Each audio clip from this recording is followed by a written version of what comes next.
Hi, this is Chris from One Accounting and welcome to this short video where I'll be showing you how to prepare a dividend voucher from Xero.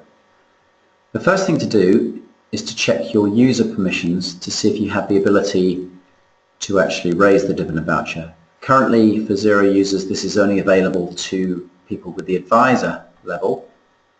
The way to check your permissions, if you go to Settings, General Settings and then Users,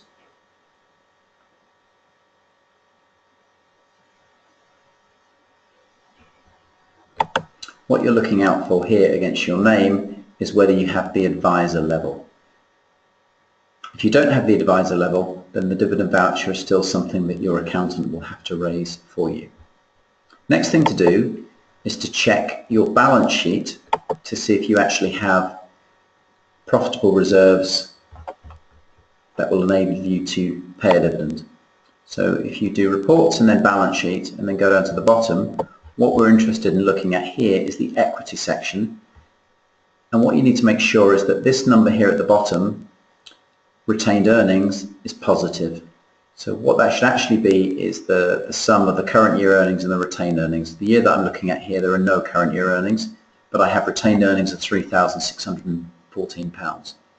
So this means the maximum dividend that I can pay at this point in time is that £3,614. So it's a really good idea when you're coming up to declaring a dividend that you have Xero up to date, you've raised your sales invoices, input your purchase invoices and expense claims, and reconcile the bank. So if you're a One Accounting client, that's something that we help you with, and also if you're receiving quarterly or monthly management accounts, then we'll be checking your reserves position on a very regular basis.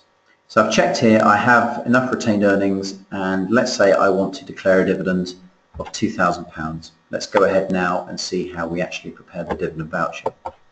So if you go back to the reports section, all reports, and then if you click on the advisor tab here, and at the top we will see the one there, dividend voucher. So click on that, and then there are a few bits of information that we need to grab to prepare for that. So it's very good. What happens in Xero, it actually gives you the board minutes as well. So you need, to approve a dividend, you need to have a board meeting and you need to record both the board meeting and the dividend voucher. So let's go ahead now and put in some information to complete that. So we are holding our board meeting today, which is the 5th of June 2017. And let's just say we had a couple of attendees. Let's just say we had John Smith and Fred Blogs, and we had one absentee who would be Bill Brown.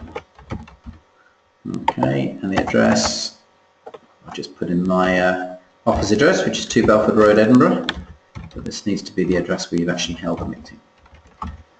Okay, you can click on Done, and that will just save that information down.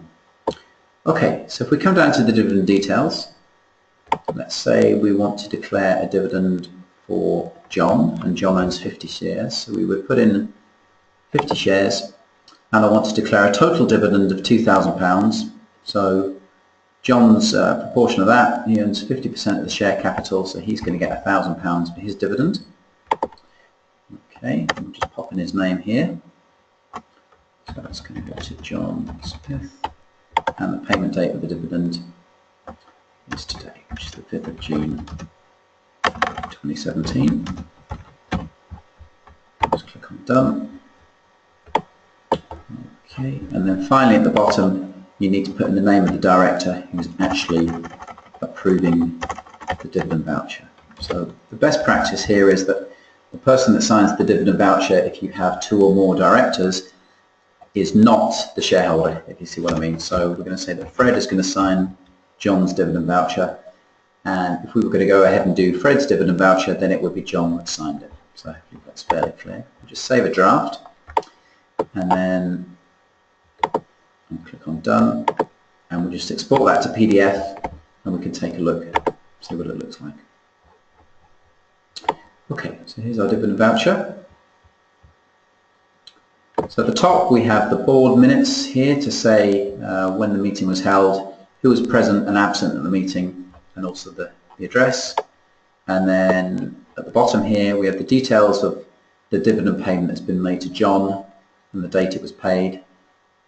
All we need to do now is print that out, we get Fred to sign it, and what I find is best practice, if you scan in the signed dividend voucher and then attach it to the bank transaction in Xero as a file, that means that if ever you need to look at a later date and get a copy of the dividend voucher, you would just need to find the dividend payment in Xero and you'll have the voucher scanned in and uploaded. So I hope that's been useful. Thanks very much for watching, and that's Chris from One Accounting, and that's the end of our video on how to prepare a dividend voucher in Xero. Thanks very much.